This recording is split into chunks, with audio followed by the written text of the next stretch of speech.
मेरे प्यारे भाइयों और बहनों, जब सबको लगा कि मोदी जी का 5 दिन 5 देश का डिप्लोमेसी टूर ही बड़ी बात थी, तभी उन्होंने एक और धमाका कर दिया। Bharat is all set to lead BRICS in 2026। और ये सिर्फ एक ग्लोबल मीटिंग की बात नहीं है, यह है दुनिया के फ्यूचर को शेप करने का सिग्नल, भारत के नजरिए से। लास्ट वीडियो में हमने देखा था कैसे प्रधानमंत्री मोदी जी ने 5 देशों का बैक टू बैक टूर किया। घाना में जनता का प्यार, नामीबिया में दोस्ती के नए रंग, और अब स्पॉटलाइट थी ब्रिक्स समिट पर, जहां भारत ने सिर्फ स्पीच नहीं दी बल्कि अगले कुछ साल के ग्लोबल डायरेक्शन का रोड मैप रख दिया। ब्राजील में हुई ब्रिक्स समिट में प्रधानमंत्री मोदी ने अनाउंस किया, Bharat will take over BRICS leadership in 2026। पर भाइयों और बहनों, ये सिर्फ एक पोस्ट या प्रोटोकॉल की बात नहीं है, ये है भारत का विजन फॉर द वर्ल्ड। आइए देखते हैं मोदी जी ने समिट में क्या क्या बोला।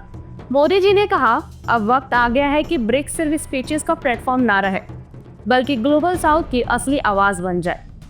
उन्होंने क्लियर बोला, छोटी इकोनॉमीज की भी रिस्पेक्ट होनी चाहिए, उनका इनपुट भी ग्लोबल डिसीजंस में होना चाहिए और भारत है तैयार उस जिम्मेदारी के लिए।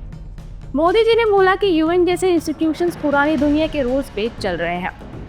उनका कहना था कि अगर दुनिया बदल गई है तो पावर स्ट्रक्चर भी बदलना चाहिए, ब्रिक्स को इस बदलाव का लीडर बनना चाहिए। और तो और मोदी जी ने टेररिज्म को ह्यूमैनिटी के लिए सबसे बड़ा थ्रेट बताया और एकदम क्लियर बोला, डबल स्टैंडर्ड नहीं चलेगा। क्या दुनिया भर में डिजिटल भारत आएगा? जी हाँ, सही सुना।